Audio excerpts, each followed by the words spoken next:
Pizza හදන්න යන්නේ ළමයි. බලාගන්න මේක තමයි පිටි අනන මැෂින් එක. ඔක්කොම ටික මම දාලා තියෙන්නේ.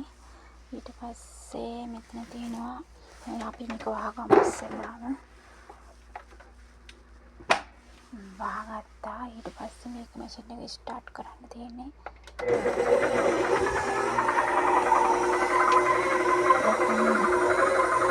අපි ගෙදරදී අර රොටි හදනවා වගේ තමයි මේක පිටි අනන්නේ.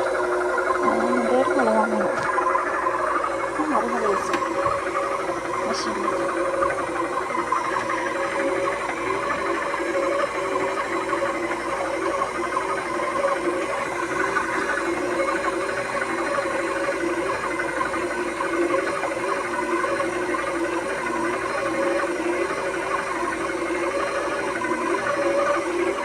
මේක මේ මැෂින් එකට එන අනිත් කෑලි ටික.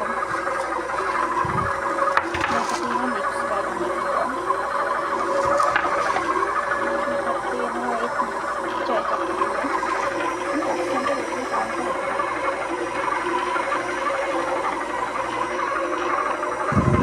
මේ මැෂින් එකක් අපිට ගන්න තිබුණා ලේසි නේද?